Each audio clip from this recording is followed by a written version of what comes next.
श्री सत्यनारायण पूजा, सरल विधि, कथा और महत्व। भगवान श्री सत्यनारायण की व्रत कथा आस्थावान हिंदू धर्मावलंबियों के लिए जानी मानी कथा है। संपूर्ण भारत में इस कथा के प्रेमी अनगिनत संख्या में हैं, जो इस कथा और व्रत का नियमित पालन व पारायण करते हैं। श्री सत्यनारायण व्रत पूजन खास तौर पर पूर्णिमा और गुरुवार को भी किया जाता है। पौराणिक शास्त्रों और स्कंद पुराण के ऋवाखंड में भगवान श्री सत्यनारायण की कथा का उल्लेख किया गया है। ये कथा सभी प्रकार के मनोरथ पूर्ण करने वाली, अनेक दृष्टि से अपनी उपयोगिता सिद्ध करती है।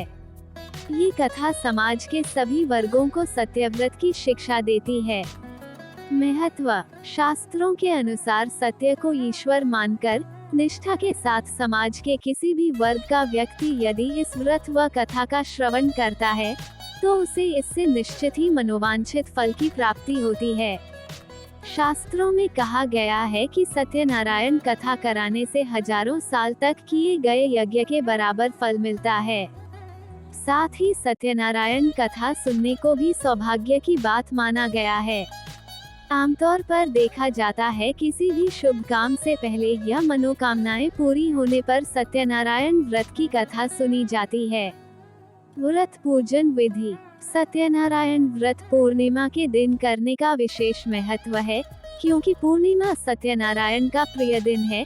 इस दिन चंद्रमा पूर्ण कलाओं के साथ उदित होता है और पूर्ण चंद्र को अर्घ्य देने से व्यक्ति के जीवन में पूर्णता आती है। पूर्णिमा के चंद्रमा को जल से अर्घ्य देना चाहिए। श्री सत्यनारायण व्रत पूजन कर्ता को स्नान करके कोरे अथवा धुले हुए शुद्ध वस्त्र पहने, माथे पर तिलक लगाएं और शुभ मुहूर्त में पूजन शुरू। इस हेतु शुभ आसन पर पूर्व या उत्तर दिशा की ओर मुंह करके सत्यनारायण भगवान का पूजन करें। घर का वातावरण शुद्ध करके चौकी पर कलश रखकर भगवान श्री विष्णु मूर्ति या सत्यनारायण की फोटो रखकर पूजन करें। इसके पश्चात सत्यनारायण व्रत कथा का वाचन अथवा श्रवण करें। संध्या काल में किसी प्रकांड पंडित को बुलाकर सत्यनारायण की कथा श्रवण करवाना चाहिए। भगवान को भोग में चरणामृत, पान, तिल, मूली, रोली, कुमकुम, फल, फूल, पंचगव्य, सुपारी, दूर्वा आदि अर्पित करें। इससे सत्यनारायण देव प्रसन्न होते हैं। सत्यनारायण व्रत करने के लिए व्यक्ति को दिन भर उपवास रखना चाहिए। परिवारजनों को एकत्रित करके भजन, कीर्तन, नृत्य, गान आदि करें। सबके साथ प्रसाद ग्रहण करें। तदोपरांत चंद्रमा को अर्घ्य दें। यही सत्यनारायण भगवान की कृपा पाने का मृत्यु लोक में सरल उपाय है। मंत्र ओम श्री सत्यनारायणाय नमः का 108 बार जाप करें। एक समय की बात है, नैशिरण्य तीर्थ में शनिकादि 88,000 ऋषियों ने श्री सूतजी से पूछा, है प्रभु, इस कलियुग में वेद विद्या रहित मनुष्यों को प्रभु भक्ति किस प्रकार मिल सकती है तथा उनका उद्धार कैसे होगा? हे मुनि श्रेष्ठ, कोई ऐसा तप बताइए जिससे थोड़े समय में ही पुण्य मिले और मनवांछित फल भी मिल जाए। इस प्रकार की कथा सुनने की हम इच्छा रखते हैं। सर्व शास्त्रों के ज्ञाता सूत जी बोले, हे वैष्णवों में पूज्य, आप सभी ने प्राणियों के हित की बात पूछी है, इसलिए मैं एक ऐसे श्रेष्ठ व्रत को आप लोगों को बताऊंगा जिसे नारद जी ने लक्ष्मी नारायण जी से पूछा था और लक्ष्मीपति ने मुनिश्रेष्ठ नारद जी से कहा था। आप सब इसे ध्यान से सुनिए। श्री सत्यनारायण कथा प्रथम अध्याय। एक समय की बात है, योगीराज नारद जी दूसरों के हित की इच्छा लिए अनेकों लोकों में घूमते हुए मृत्युलोक में आ पहुँचे। यहाँ उन्होंने अनेक योनियों में जन्मे प्रायः सभी मनुष्यों को अपने कर्मों द्वारा अनेकों दुखों से पीड़ित देखा। उनका दुख देख नारद जी सोचने लगे कि कैसा यत्न किया जाए जिसके करने से निश्चित रूप से मानव के दुखों का अंत हो जाए। इसी विचार पर मनन करते हुए वह विष्णुलोक में गए। वहाँ वह देवों के ईश भगवान नारायण की स्तुति करने लगे, जिनके हाथों में शंख, चक्र, गदा और पद्म थे, गले में वरमाला पहने हुए थे। स्तुति करते हुए नारद जी बोले, हे भगवान, आप अत्यंत शक्ति से संपन्न हैं, मन तथा वाणी भी आपको नहीं पा सकती हैं। आपका आदि, मध्य तथा अंत नहीं है। निर्गुण स्वरूप सृष्टि के कारण भक्तों के दुख को दूर करने वाले आपको मेरा नमस्कार है। नारद जी की स्तुति सुन विष्णु भगवान बोले, हे मुनिश्रेष्ठ, आपके मन में क्या बात है? आप किस काम के लिए पधारे हैं? उसे संकोच कहो। इस पर नारद मुनि बोले कि मृत्युलोक में अनेक योनियों में जन्मे मनुष्य अपने कर्मों के द्वारा अनेकों दुख से दुखी हो रहे हैं। हे नाथ, आप मुझ पर दया रखते हैं तो बताइए कि वो मनुष्य थोड़े प्रयास से ही अपने दुखों से कैसे छुटकारा पा सकते हैं। श्रीहरि बोले, हे नारद, मनुष्यों की भलाई के लिए तुमने बहुत अच्छी बात पूछी है। जिसके करने से मनुष्य मोह से छूट जाता है, वो बात मैं कहता हूँ, उसे सुनो। स्वर्ग लोक व मृत्युलोक दोनों में एक दुर्लभ उत्तम व्रत है जो पुण्य देने वाला है। आज प्रेमवश होकर मैं उसे तुमसे कहता हूँ। श्री सत्यनारायण भगवान का ये व्रत अच्छी तरह विधान पूर्वक करके मनुष्य तुरंत ही यहाँ सुख भोग कर मरने पर मोक्ष पाता है। श्रीहरि के वचन सुन नारद जी बोले कि उस व्रत का फल क्या है और उसका विधान क्या है? यह व्रत किसने किया था? इस व्रत को किस दिन करना चाहिए? सभी कुछ विस्तार से बताएं। नारद की बात सुनकर श्रीहरि बोले, दुख व शोक को दूर करने वाला यह व्रत सभी स्थानों पर विजय दिलाने वाला है। मानव को भक्ति व श्रद्धा के साथ शाम को श्री सत्यनारायण की पूजा धर्म परायण होकर ब्राह्मणों व बंधुओं के साथ करनी चाहिए। भक्ति भाव से ही नैवेद्य, केले का फल, घी, दूध और गेहूं का आटा सवाया लें। गेहूं के स्थान पर साठी का आटा, शक्कर तथा गुड़ लेकर व सभी भक्षण योग्य पदार्थों को मिलाकर भगवान का भोग लगाएं।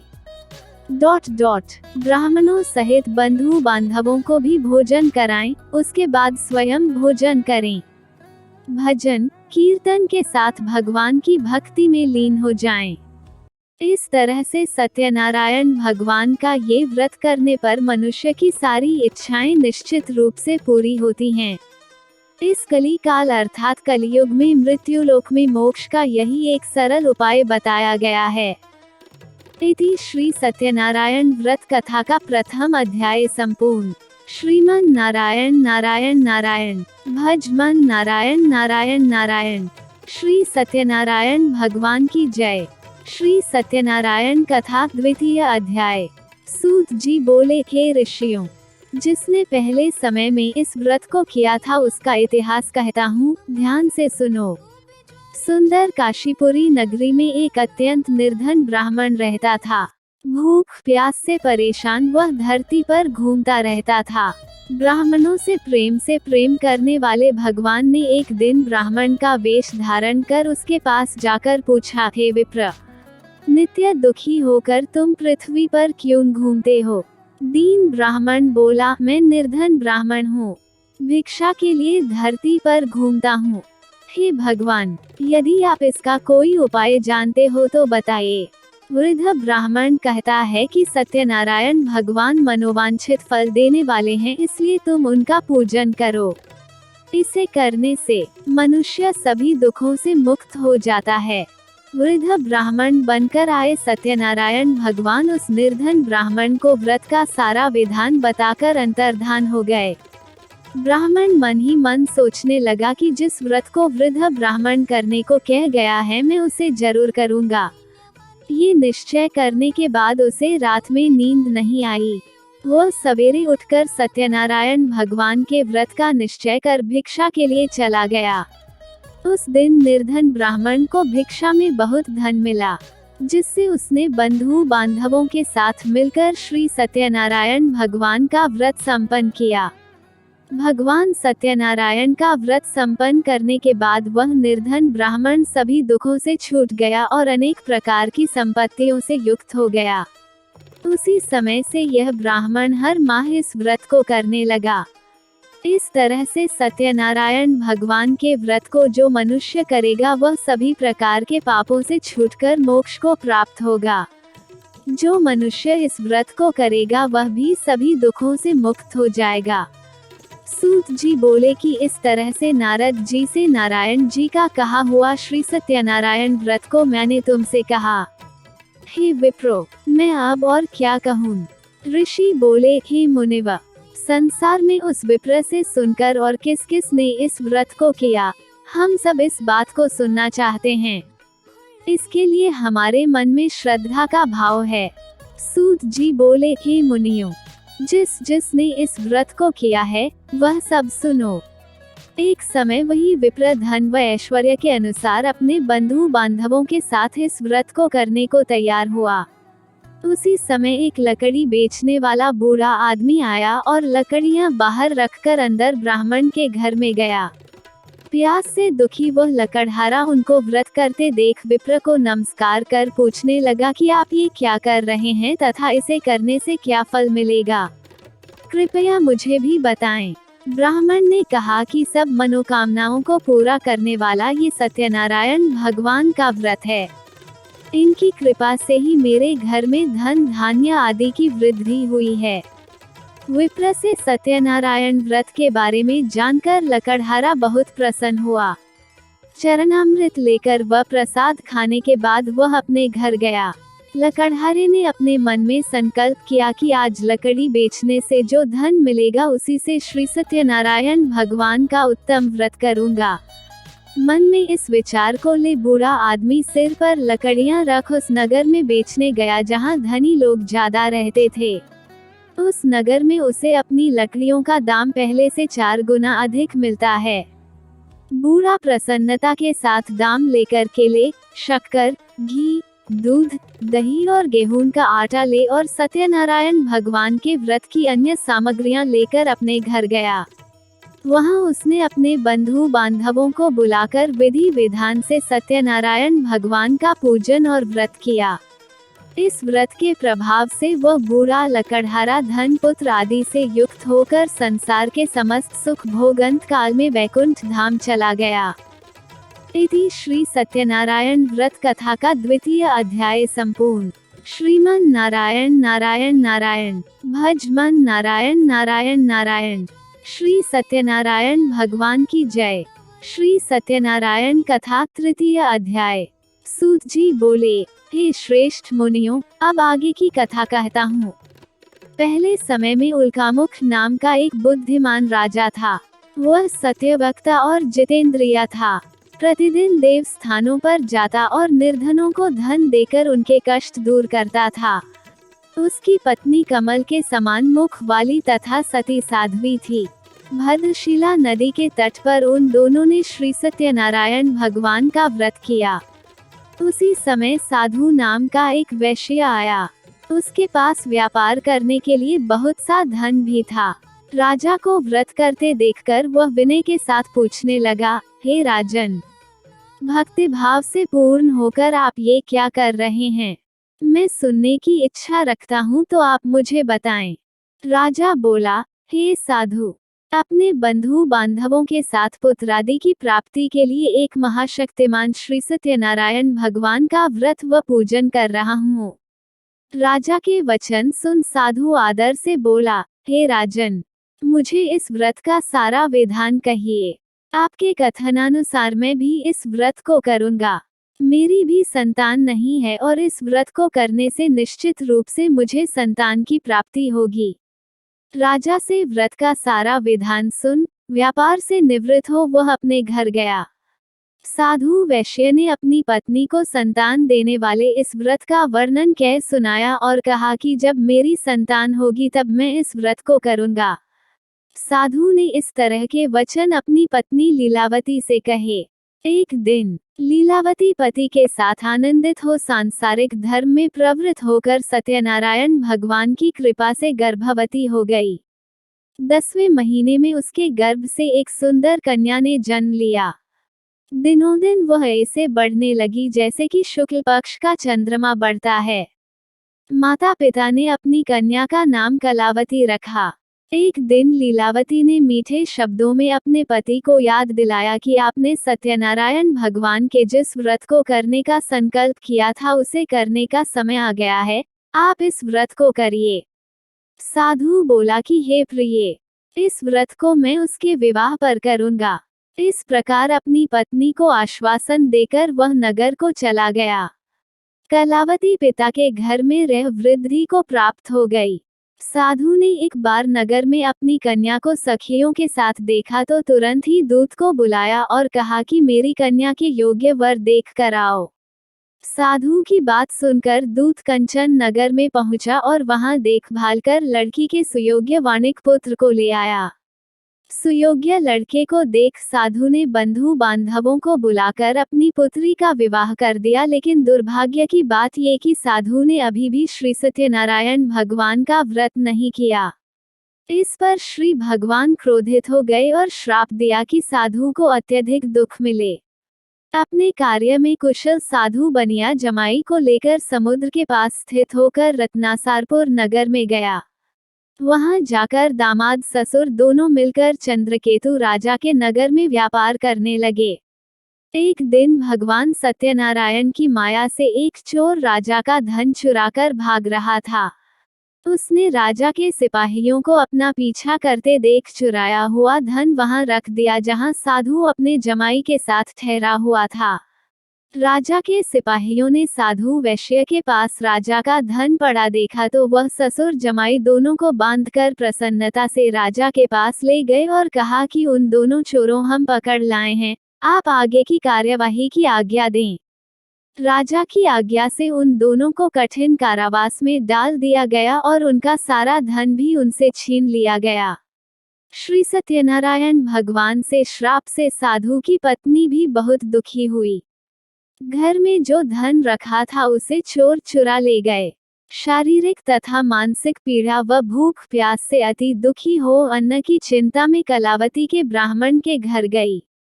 वहां उसने श्री सत्यनारायण भगवान का व्रत होते देखा, फिर कथा भी सुनी। वह प्रसाद ग्रहण कर वह रात को घर वापस आई। माता के कलावती से पूछा कि हे पुत्री, अब तक तुम कहाँ थी? तेरे मन में क्या है? कलावती ने अपनी माता से कहा, हे माता, मैंने एक ब्राह्मण के घर में श्री सत्यनारायण भगवान का व्रत देखा है। कन्या के वचन सुन लीलावती भगवान के पूजन की तैयारी करने लगी। लीलावती ने परिवार व बंधुओं सहित सत्यनारायण भगवान का पूजन किया और उनसे वर मांगा कि मेरे पति तथा जमाई शीघ्र घर आ जाएं। साथ ही यह भी प्रार्थना की कि हम सबका अपराध क्षमा करें। श्री सत्यनारायण भगवान इस व्रत से संतुष्ट हो गए और राजा चंद्रकेतु को सपने में दर्शन दे कहा कि हे राजन, तुम उन दोनों वैश्यों को छोड़ दो और तुमने उनका जो धन लिया है उसे वापस कर दो। अगर ऐसा नहीं किया तो मैं तुम्हारा धन, राज्य व संतान सभी को नष्ट कर दूंगा। राजा को ये सब कहकर वह अंतर्धान हो गए। प्रातःकाल सभा में राजा ने अपना सपना सुनाया, फिर बोले कि बनिक पुत्रों को कैद से मुक्त कर सभा में लाओ। दोनों ने आते ही राजा को प्रणाम किया। राजा मीठी वाणी में बोला, हे महानुभावों, भाग्यवश ऐसा कठिन दुख तुम्हें प्राप्त हुआ है, लेकिन अब तुम्हें कोई भय नहीं है।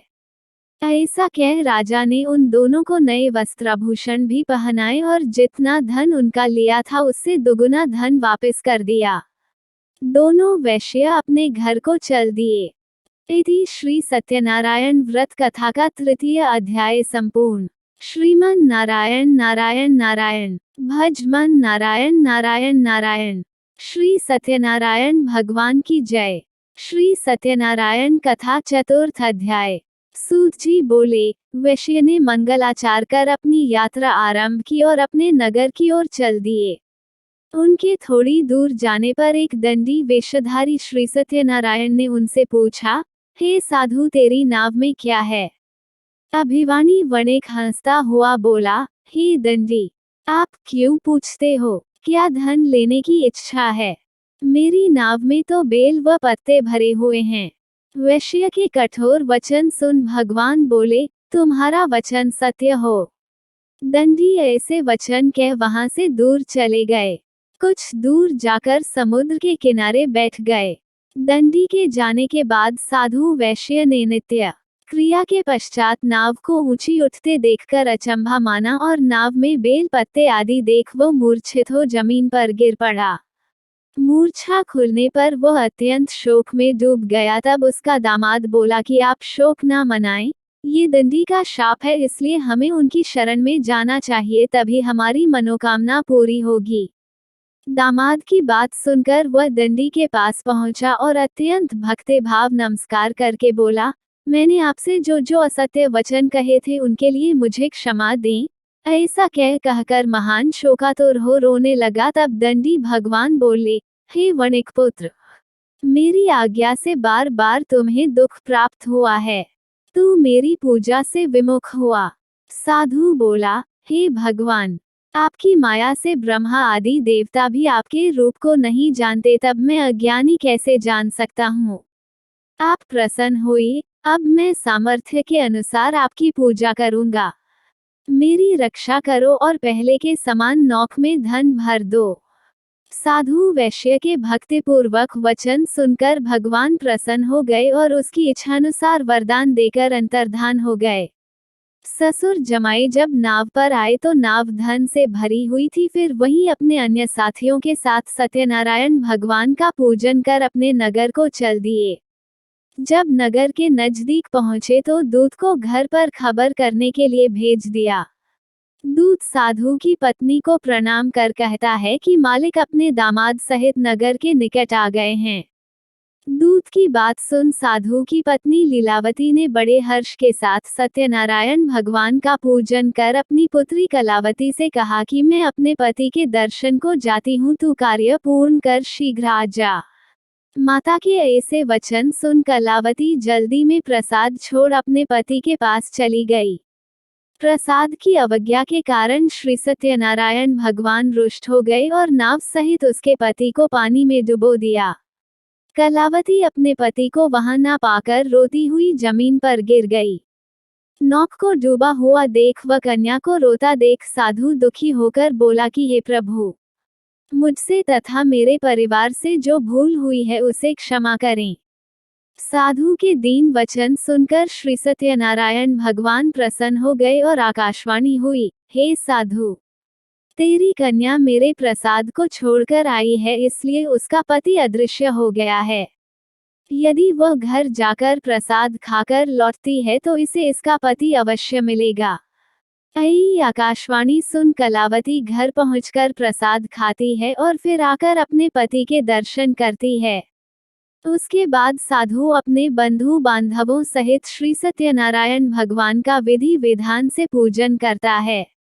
इस लोक का सुख भोग वह अंत में स्वर्ग जाता है। इति श्री सत्यनारायण व्रत कथा का चतुर्थ अध्याय संपूर्ण। श्रीमन नारायण नारायण नारायण, भज मन नारायण नारायण नारायण। श्री सत्यनारायण भगवान की जय। श्री सत्यनारायण कथा पंचम अध्याय। सूत जी बोले, हे ऋषियों, मैं और भी एक कथा सुनाता हूँ, उसे भी ध्यानपूर्वक सुनो। प्रजापालन में लीन तुंगाध्वज नाम का एक राजा था। उसने भी भगवान का प्रसाद त्याग कर बहुत ही दुख सहन किया। एक बार वन में जाकर वन्य पशुओं को मारकर वो बड़ के पेड़ के नीचे आया। वहां उसने ग्वालों को भक्ति भाव से अपने बंधुओं सहित सत्यनारायण भगवान का पूजन करते देखा। अभिमानवश राजा ने उन्हें देखकर भी पूजा स्थान में नहीं गया और न ही उसने भगवान को नमस्कार किया। ग्वालों ने राजा को प्रसाद दिया, लेकिन उसने वह प्रसाद नहीं खाया और प्रसाद को वहीं छोड़ वह अपने नगर को चला गया। जब वह नगर में पहुंचा तो वहां सब कुछ तहस नहस हुआ पाया तो वह शीघ्र ही समझ गया कि यह सब भगवान ने ही किया है। वह दोबारा ग्वालों के पास पहुंचा और विधि पूर्वक पूजा करके प्रसाद खाया तो श्री सत्यनारायण भगवान की कृपा से सब कुछ पहले जैसा हो गया।